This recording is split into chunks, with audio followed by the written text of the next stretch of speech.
Hi, hello. Welcome to the episode of Isaiah's Newsstand. It's your host, Isaiah Edwards. The date is April the 5th, 2026. Hopefully this episode finds you well, in good spirits and high hopes. As for me, I'm doing pretty good. Happy Sunday. Hopefully it was a fun day for you. As for me, it was a marvelous day, a wonderful day, on top of a wonderful weekend, which we will get into. I know we have a lot to catch up. Actually, we're going to wind the clock back to Friday. It's Friday. Anyway, we had a busy weekend, so I just really wasn't able to, get in much news, and a good amount of news happened, but, we'll cover what we can. But let's talk about the weekend. It was awesome. It was dope. So let's just do the play by play.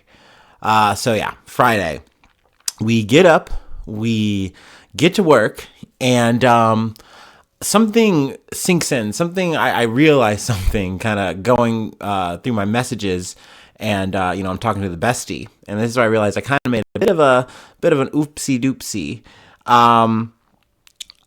My friend, my bestie Ryan, you know him, you love him. His birthday was Friday. I'm terrible with dates, and so I'm much more of a vibes guy when it comes to these things. And I was like, he had mentioned this to me last week, so I have no excuse for this. I heard Friday, and I read Friday, but in my head I read that as like, oh yeah, Saturday, sure. Made plans with my beautiful girlfriend, yeah, Zoe. I made plans on Friday, and then realized, this is not correlating the way I thought it was going to. Oops. So I have like an initial freak out Friday morning at work, because I'm like, oh no, like how am I gonna make this all work?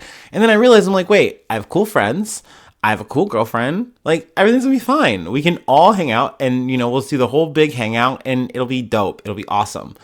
And so I set that up, and then immediately realized, like, okay, well, now that I know that what I'm doing for Friday, I don't want to be here. I don't want to be on the job. Like, I'm done. This shit is cooked. So I work till about 2:00, and then I leave, and proceed to go straight to the gym, get a little bit of gym time in. That was nice.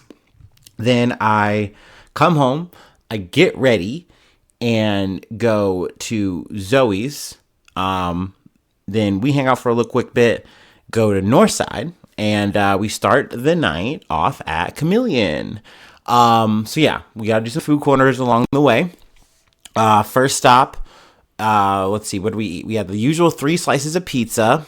I got a pepperoni slice.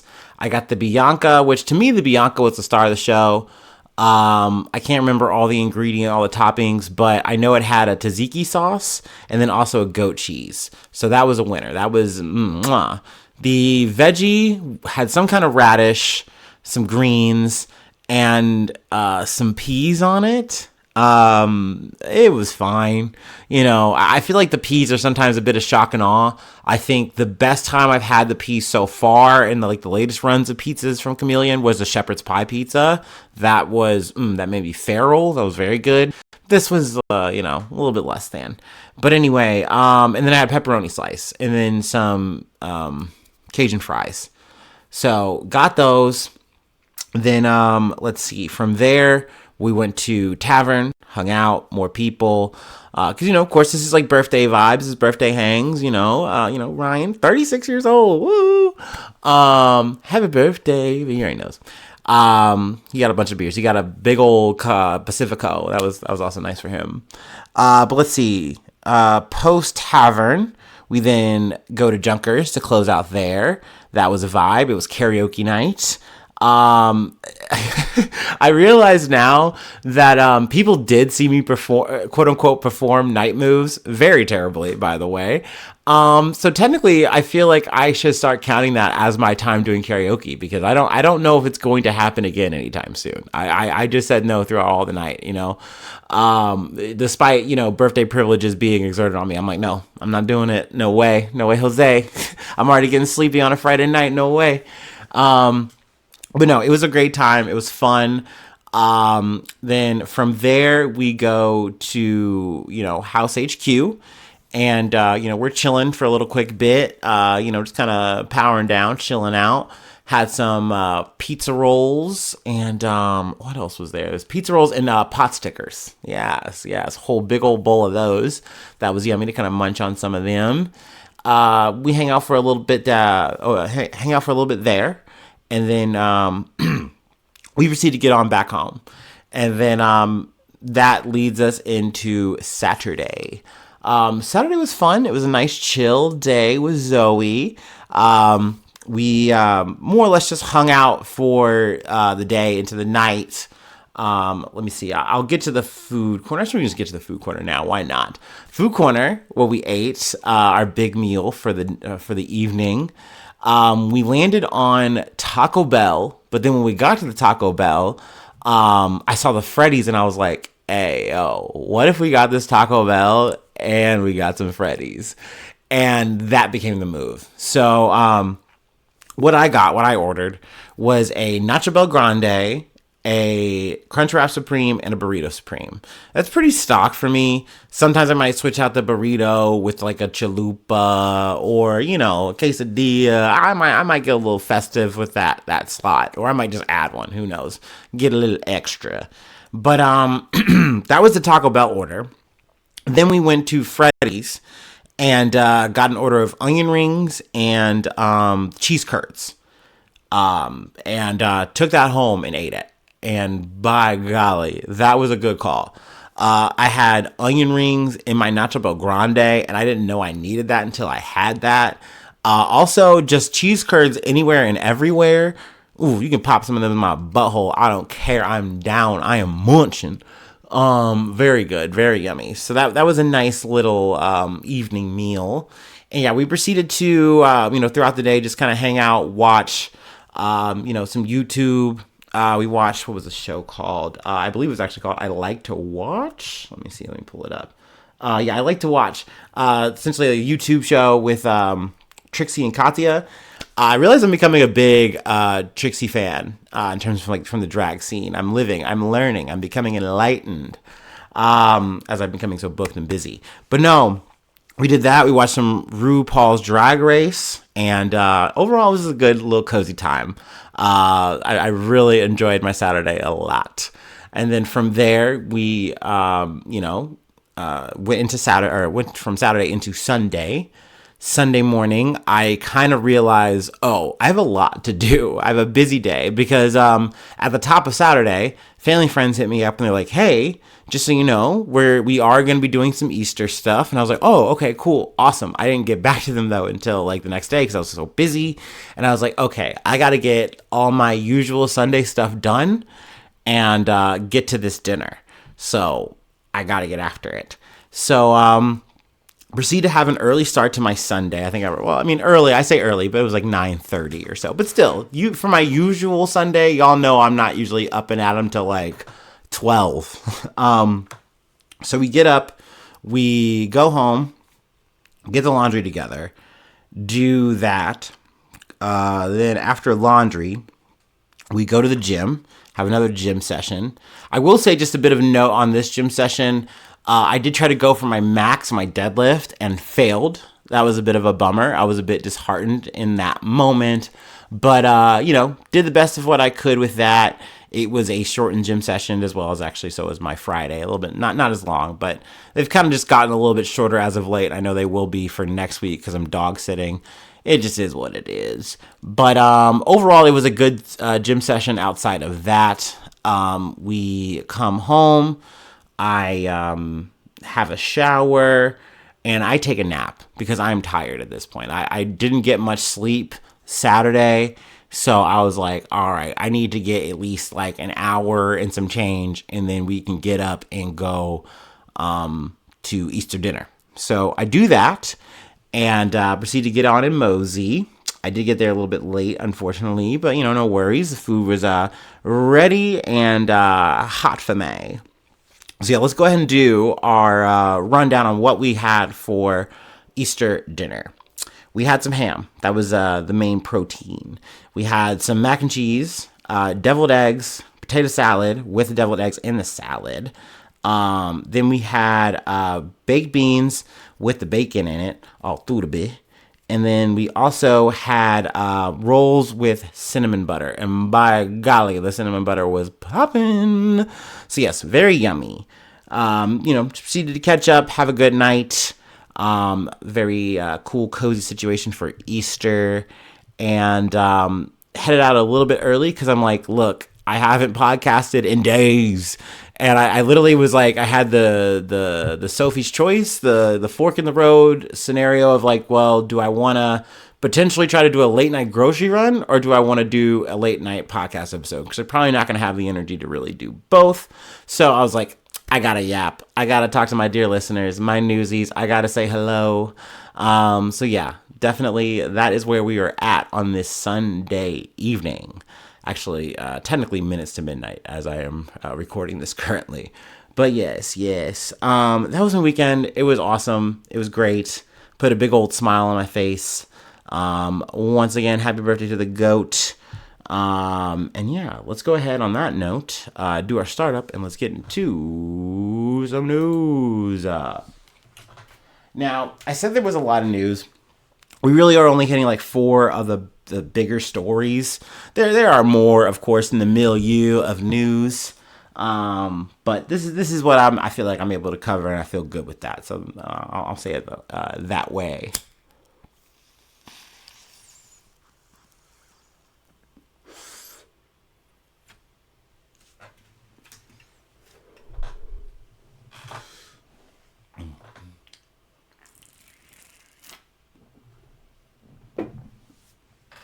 All right. So for starters, we definitely got to talk about what's going on in Iran. So our first story comes from Axios.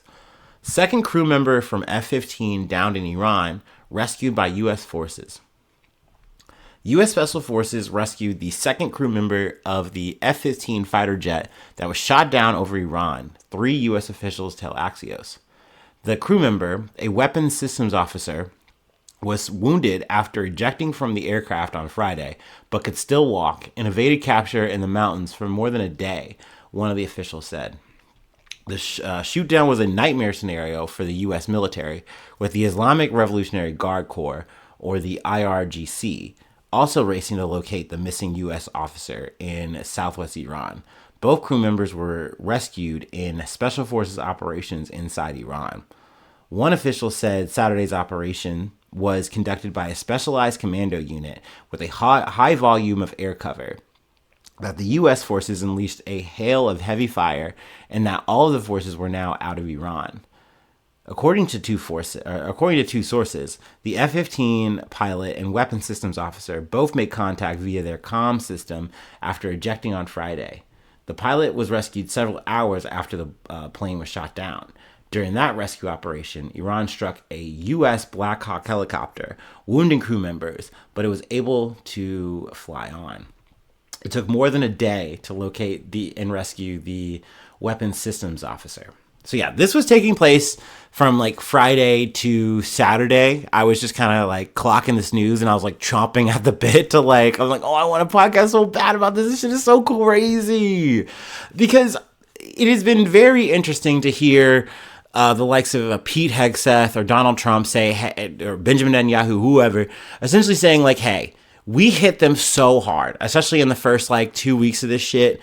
They do not have proper defenses anymore to stop us. We can just bomb them, hit them with strikes at will. That is a scenario we're good to go. And I feel like after that, they kind of were acting like they took the teeth out of the tiger, and it's just a matter of days. But we clearly see now that this has not been a matter of days. We're going on several weeks, and this war is still going on. This isn't even the first fucking jet that went down. Granted, the other ones were quote unquote friendly fire. At least that's what is being said and reported, and I'll leave it at that. But this is a situation where it's like, no, it got downed. It was taken down by Iran, missiles, defense, which was essentially being said to be like, no, we've handled that. That's not an issue anymore. Well, they're posting the picture saying, hey, look at that. That looks like property of U.S. So looks like we can still shoot. Looks like we can still hit them buttons. And not to mention the fact that it's like the guy behind enemy. I mean, technically both people were behind enemy lines. But I knew that the one pilot was, rescued pretty quickly. Granted, finding out that it took a whole Black Hawk that also is, oops, sorry, I hit the mic, that also took on some damage. Also worth noting too, I believe an A-10 helicopter was also hit. Maybe also down. That's also in the article, but that's kind of smaller potatoes in this conversation. The fact, though, that we had a guy Owen Wilson style behind enemy lines, that was major. I was listening to a couple of stories like out of the BBC talking about like they were really getting into like what will happen, what are the kind of things you do in these situations and da da da da. I heard that from Iran. They were like putting out more or less a bounty on any kind of information, or if you apprehended this, weapon systems officer guy, whatever. So I mean, who knows what would have happened had they actually got him, So crazy though to think that once again, all of these resources are being expanded upon, used, just burn up. Potentially, soldiers, whatever, could have died in this operation. For fucking what? So Israel can feel a little bit safer because I feel like that's pretty much it. I mean, they're going to tell you a bunch of other shit, but we've been through that. We've covered that. But anyway, I mean, this was a major story that was unfolding. Also, I was driving home, catching up on some news. The Strait of Hormuz is still a very tense situation. It's still closed off, but there seems to be a toll system that is being enacted by Iran, and this kind of goes back to the willingness to be like, hey, if you're not America, you're not Israel, you can pay the toll and you can get your shit through. We're willing to work with you. So I know some Asian countries as well as France, in terms of like a European country that's also getting involved and saying, hey, we can work with you. We're willing to work with you here. And essentially, I think they kind of took this side part of the strait or something like that. And I think they're calling it something of like a Tehran toll, if you will. And but hey, you're getting your safe passage. You're getting your shit through. That being said, over the weekend as well, or maybe even right before, U.S., I believe, bombed Iranian infrastructure, like a bridge. I can't remember the name of the bridge, said bridge. But that was also a thing. And then, he's talking about like leveling Iran pretty much back to the Stone Age. And no one likes to hear that. Like, in general, everyone goes, ooh, that doesn't sound good. Especially when it's an American president saying it. It's like, oh, okay. So that really didn't help the stock market, as well as, I think, giving a newer deadline saying, hey, if you guys don't open that straight by Tuesday, we're going to rain hellfire. And I mean, the rhetoric is also being exchanged. It's tit for tat here, either online or in actual statements from Iran or, some officials. Excuse me. Needless to say, that is not good vibes for the market. I'm not an economist. Y'all know this. But at the end of the day, this shit raises the price on all this shit. And if the oil costs more, then we're going to have to fucking pay more. I was driving, through, various cities. It's crazy where I'm at. Usually the price right now is about $3.59. I'm seeing that shit break $4. And we're in the Midwest. Not that that's anything particular, neither here nor fucking there. But I know then out west, I've heard people paying, I think, around like $5 for some fucking gas, maybe more. God damn, dude. And it's crazy. And I'm just talking from an American POV. I know there's plenty of places that you have fucking shortages. You literally are going to work less. You cannot even go to work as much because there's not gas. We have to do odd license plate number things so that's like you can get gas on these days and blah blah yada yada. It is crazy how world defining this moment is. It feels so strange and surreal. But yet it persists, yet Trump and Benjamin Netanyahu are both like, yeah, let's just keep sallying forward with this fucking war, dude. But then also you have taco style ass fucking Donald Trump being like, oh, we fixed everything. We're going to wrap this shit up. It's almost done. But we'll also, we'll blow you guys up even more. We'll decimate you guys. Da da da da. So I don't know. We'll see. I'll try to keep you posted to the best of my ability. Y'all know that. But anyway, let's move on. Let's go to Myanmar. From Reuters. Let's see here. Myanmar junta chief Min Aung Hlaing elected president by pro-military parliament. Myanmar junta chief Min Aung Hlaing was elected president on Friday after breezing through a parliamentary vote, formalizing his grip on political power in the war-torn nation 5 years after he ousted an elected government in a coup. His carefully choreographed journey from top general to civilian president follows a lopsided election in December and January that was won in a landslide by an army-backed party and derided by critics in Western governments as a sham to perpetuate military rule behind a veneer of democracy. The 69-year-old general has had a torrid of time and power since he toppled the administration of Nobel Peace Prize winner Aung San Suu Kyi in 2021 and put her under arrest, sparking widespread protests that morphed into nationwide armed resistance against the junta. Now, this is a story that we've covered, a lot less as of lately. I didn't really cover any of the election stuff because it was just, it felt like a very waste of time thing. This was all on rails that this dude was just going to be getting more or less not even into power, but a power exchange, essentially saying, hey, I'm just changing outfits. And, I'm just going to be running things from this end. I am curious to see if there will be any changes in terms of like the military to, political, thing. But I feel like the power is still where it's at. And it just remains to really be seen if the resistance, the rebels or anything like that are going to actually be able to make any more headway. I haven't really heard much out of that. The war just kind of continues to drag on. Which, to me, my perspective, I feel like that's very unfortunate to see. I would have liked to not see this happen at all. And, hopefully the military would have been overthrown or some shit in a way. I don't know. That's what I would have been rooting for. But I knew that this was going to be kind of even more long protracted. Can I use that word there? I don't know. So yeah, to me, this is a bummer. It's definitely just like, okay, cool. We knew this outcome was going to happen. So here we are. All right. But yeah, hopefully there's better days ahead for Myanmar. I don't know if Hlaing or whatever is going to be the person who's really bringing that in, but that's still something I'm rooting for. But anyway, but speaking of, I guess potentially better days, good things, good-ish news, we can move on to our next story from the Associated Press. Sorry, I keep bumping the mic. Cuba releasing 2,010 prisoners as the U.S. pressures the island's government. The Cuban government said Thursday it would release 2,010 prisoners in a move that comes while the Trump administration puts extreme pressure on the island's government with a suffocating oil blockade. The announcement said the pardons were a humanitarian gesture in connection with Holy Week and didn't mention mounting pressures with the U.S. The government said the prisoners affected are foreigners and Cubans, including women, the elderly, and young people. It didn't say they were being released or under what conditions, nor did it mention the crimes they were accused of committing. Authorities also provided no details on whether any of those pardoned were protesters convicted and sentenced for terrorism, contempt, or public disorder. I don't know. This feels like just one of those good gesture things. They've done things like this before. It kind of lines up with the oil tanker getting, the green light from America to go through. I don't know if that was, connected or not. But hopefully, just in general, I hope that they can get more oil in. And, hopefully this oil-ass fucking embargo, blockade, whatever the fuck we're calling it, will be lessened.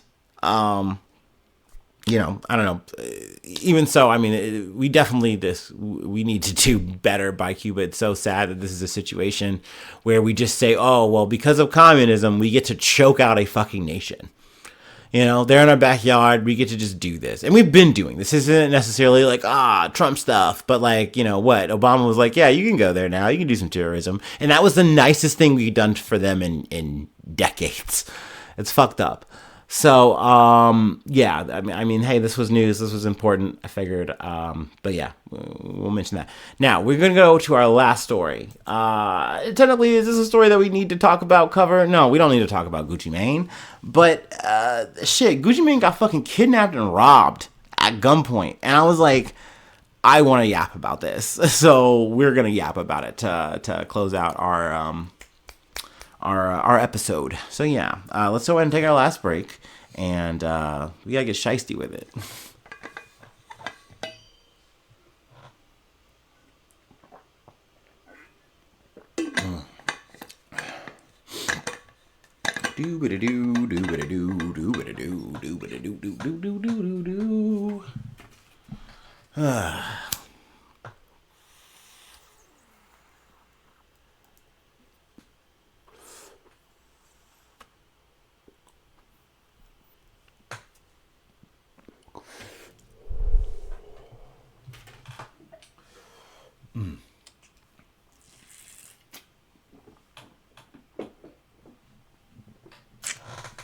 Oh.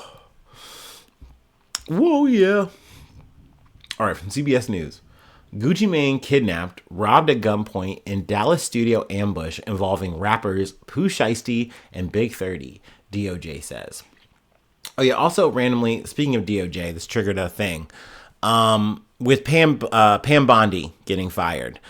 In my exuberance in talking about her, her termination, if you will, I did forget to mention that, Todd Blanche will be the interim taking over. Now, that might be a temporary thing. It might be a permanent thing. That might be Trump's pick to replace her.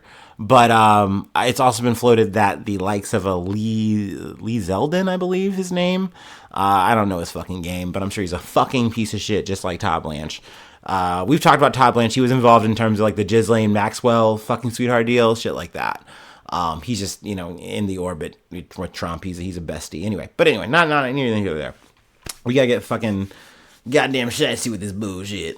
9 people, including rappers Pooh, Shiesty and Big 30, have been federally charged in connection with an alleged kidnapping and armed robbery targeting music industry figures, including Atlanta rap superstar Gucci Mane, at a Dallas recording studio, the Department of Justice announced Thursday. 8 of the 9 defendants were arrested this week in Dallas and Memphis. Prosecutors say the group orchestrated a violent ambush on January 10th after luring victims to Texas under the guise of a business meeting. According to a federal criminal complaint, the victims, including Gucci Mane, whose real name is Radrick Davis, flew into Dallas that Saturday afternoon for what they believe was a meeting to discuss a recording contract dispute involving Pooh Shiesty, whose legal name is Lontrell Williams Jr. Instead, authorities say 9 suspects carried out a coordinated armed takeover inside the studio on Dallas Parkway. Excuse me. Investigators say the suspects entered the studio around 3:43 p.m. on January 10th and quickly separated the victims, with Pooh Shiesty taking Gucci Mane into a recording room while others remained in a control room. Inside the recording room, Pooh Shiesty allegedly pulled an AK-style pistol and forced Gucci Mane, described in the criminal complaint as the head of the record label, 1017 Records, there you go, to sign paperwork releasing him from his contract at gunpoint. This to me is a very weird plot point of saying, hey, for I guess Shiesty, this whole thing is about, hey man, you got to get me out of this fucking contract. Like, I don't want to be a part of this. This is fucked, and I want out. And you're not gonna let me out. Then fine. How about this? Essentially by gun. And I'm like, brother, did you think that this was going to hold up? Like, brother, maybe swap out the AK, take the pistol, take that away, put that up, and just get a nice lawyer. And I bet you can get out of this fucking contract that way. And I know it's more tedious. It is probably more expensive than the fucking gun. But, like, it'll actually have a better shot at working. Pun intended. Let's see. As that was happening, prosecutors say the remaining suspects drew firearms and began robbing the others in the studio. So I don't know if that was everyone's intention. I kind of imagine, I'm assuming here, my speculation hat is on. It's like everyone's getting their piece here, I don't know. One victim was pushed onto a couch and had his wallet and jewelry stolen, while another was choked from behind to the point of near unconsciousness and robbed of a Rolex watch. I'm sorry, I said Rolex watch. Rolex watch, a Louis Vuitton bag, and other valuables. Authorities say Rodney Wright Jr., a lot of juniors in this story, known as Big 30, helped block the studio door, preventing victims from escaping while armed suspects carried out the robbery. Now, I don't know who the fuck Big 30 is. This is out of my depth of rap hip-hop knowledge at that point. I gotta be honest with you, I haven't listened to much Pooh Shiesty either. Gucci Mane, I know. That's in my wheelhouse, I do know. But I will say, I'm not saying I always want it to be, but I always figured if there was ever going to be like a heist, a caper, really any kind of robbery style situation, especially me of my older build, physical build. And I mean, I'm not that I'm that far away from that build. I feel like that would be my role. I'm a Big 30 like character in the story. I'm here to hold frame on the door frame. Okay. I'm going to make sure no one's getting in here, peeping, seeing shit. And I'm going to hopefully make sure nobody gets out. Okay. I'm just here to make sure, hey, extra barrier, right? I feel like that'd be like the perfect job for me. I want to look intimidating. I don't want to actually have to do that much either, but anyway, at one point, victims believed they were about to be killed, according to the complaint, before being ordered out of the studio. Let's see. The group then fled the scene in multiple vehicles, including a Dodge Charger Hellcat, a Dodge Ram truck, and a rented Buick Enclave, investigators said. Federal agents say the attack was planned in advance. According to the complaint, Pooh Shiesty's father helped arrange the meeting and even visited a Staples hours earlier, where investigators believe contract documents used in the alleged extortion were printed. Brother, you went to commit the crimes out of the Staples? Because that's what's happening here. Like, you printed that shit up there. I mean, hey, that's crazy, dog. Limited resources, I suppose, but like, at some point, you got to ask yourself at the fucking local Staples, should I be doing this shit? Is this really the move? Is this really the way we're doing it? And they said yes. Yeah, we're gonna pay the I don't know how much it costs to get, for 50 cents or something for the papers to get printed. Cell phone records, surveillance footage, and license plate reader data showed several suspects traveled together from Memphis to Dallas in the days leading up to the incident and stayed overnight at a Dallas hotel after the robbery. Investigators also cited electronic monitoring data showing Pooh Shiesty was at the studio despite being on home confinement for a prior federal firearms conviction. Dude, they do not call this cop. He's not Pooh fucking gentleman. He is not Pooh nice guy, okay? He is Pooh fucking Shiesty. He is about this fucking action. He is about this life, I guess. I didn't know his game like that. In the hours and days after the incident, prosecutors say several suspects posted photos and video on social media displaying large amounts of cash and jewelry believed to be stolen during the robbery. Because that's what you fucking do. You gotta Instagram your crimes. You just have to. I know people are like, don't do it, blah, blah, blah, blah.